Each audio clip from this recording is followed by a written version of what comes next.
So it gets even more ridiculous. Of course, the Ebola in America scam continues with this story, which has lit up the internet. Here we are on NBC DFW, Dallas Fort Worth area network.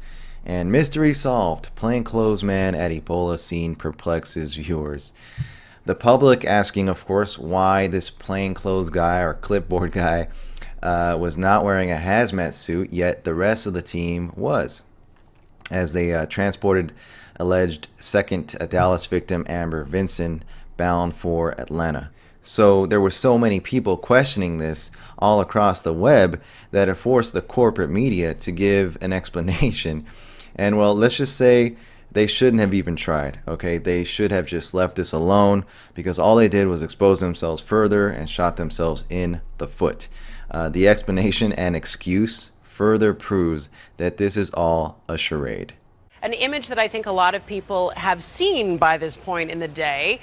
When that second nurse, the sickened nurse, Amber Vinson, was put on a plane, transferred to Emory Hospital, in Atlanta, you see the four people in hazmat suits, and then there's that guy with clipboard, in street clothes, not wearing any sort of protective clothing.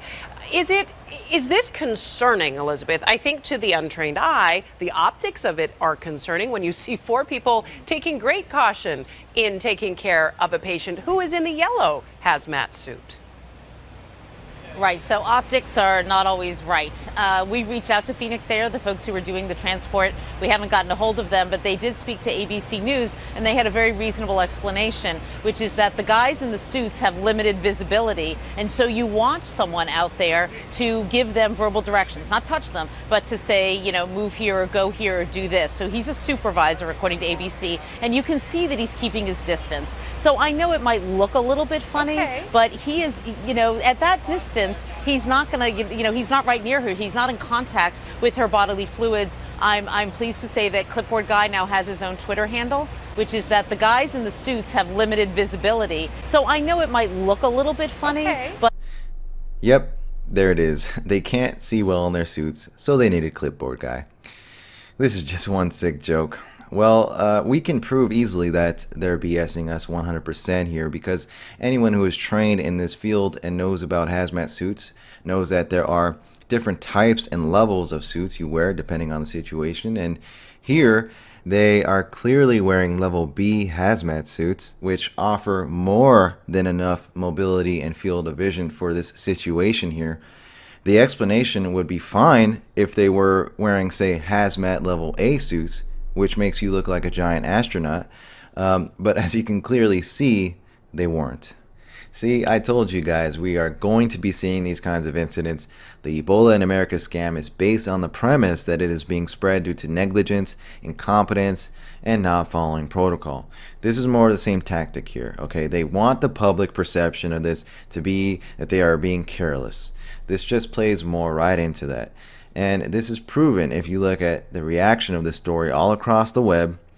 Take on this very page, for example. Below there are Facebook comment posts showing how people fall for the bait hook, line, and sinker.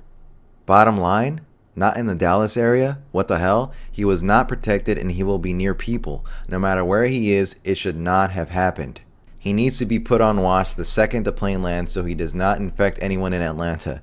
This needs to be contained, and I, one, will be ticked off if I hear a report next week that he is the next victim. Oh, don't worry, you won't hear it. It will be on the down low. Disgusting with actions like that. There is no way this will be contained.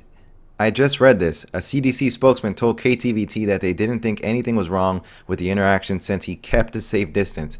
How can they say he kept a safe distance? He touched the hazmat suits and items the workers in hazmat suits touched. Read their article here. Bottom line, really? As if we don't care he's taking whatever elsewhere? Unprotected is unprotected, and we deserve answers. There has obviously been enough protocol unfollowed. I'm interested in an update to this story. Find out who he is and what made him think Ebola won't affect him. Surely he's got friends, a family, or whatever. So you see, playing right into it, and this is what the media wants. It doesn't matter that Ebola is hard to catch or hard to spread. The fear that they are conditioning the masses with is what this is all about, and that's why you see all of these reactions. It doesn't matter whether or not Ebola is difficult to spread. People will react in this way, in this fashion, because the media has conditioned us all on a daily basis thus far. So all this really is to me is a staged scene intentionally made to look like they are being careless, wait for public reaction, then offer the dumbest excuse imaginable, okay? Because they know the mainstream public will buy anything. They don't care. The aftermath and excuse given here alone is really quite enough to see how this whole thing is BS, nevertheless. The Ebola in America scam is completely exposed and shattered at this point. To give them verbal directions, not touch them, but to say, move here, Okay. So let me get this straight. These guys in these suits have limited vision. Now they're wearing the suits because this lady here has one of the most deadly viruses in the world. So they have got themselves all geared up. I mean, as you can see, they even got these, these respiratory type gear here going in the back, right? They're even getting oxygen supplied, sort of thing. And this guy, you can't make this shit up. This guy here is in the plainclothes because these people can't see what they're doing. Therefore, they need this guy to not suit up in order to be able to see what's going on so that they can be directed and that they can get the yellow person up on the plane. Yeah, that makes sense, doesn't it? Doesn't it?